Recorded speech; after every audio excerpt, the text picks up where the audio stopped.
عمران خان نے کہا کہ آرمی چیف کے جو بیانات ہیں وہ اس وجہ سے ہیں کہ ہمارے سیاستدان ڈرے ہوئے ہیں اور بہت بڑی خلا کریٹ ہو گئی ہے جس کی وجہ سے بیانات آ رہے ہیں. اس کی تھوڑی سی وضاحت دے دیجیے. میرا خیال ہے کہ عمران خان صاحب کی کسی بھی بات سے کوئی پاکستانی ڈس ایگری نہیں کرے گا. ہمارے وزیر خارجہ صاحب لاپتہ تھے، انہوں نے جا کے امریکی ایمبیسڈر سے بات کی، کوئی بیان نہیں دیا. دفتر خارجہ کا چھپ کر رات کو خاموشی سے ایک اسٹیٹمنٹ آیا جو کہ حاضری سے آگے نہیں تھا.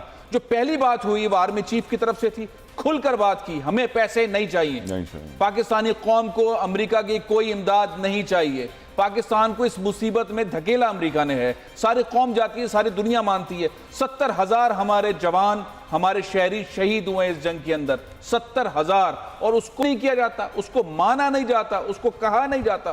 اور آج یہ ہے کہ ہماری حکومت نہیں بول رہی، ہمارا دفتر خارجہ نہیں بول رہا. میں تو خواجہ آصف کو کہوں گا کہ وہ اپنے آپ کو ریزائن کریں، وہ اس منصب کے قابل نہیں ہیں، ان کو مشکل میں ڈال دیا گیا ہے.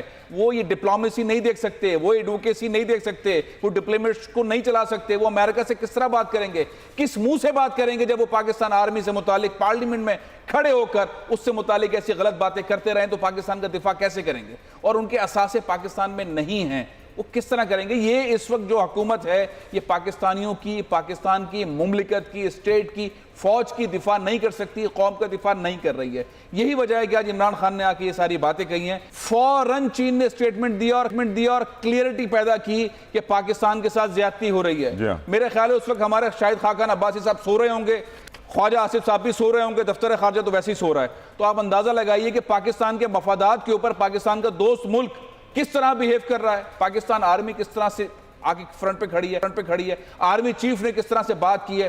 ہاتھ باندھ کے بیٹھے ہوا تھا امریکن ایمبیسڈر آرمی چیف کے سامنے، اور وہ ٹانگ پہ ٹانگ رکھ کے انہوں نے پاکستانی قوم کے لیے بات کی ہے.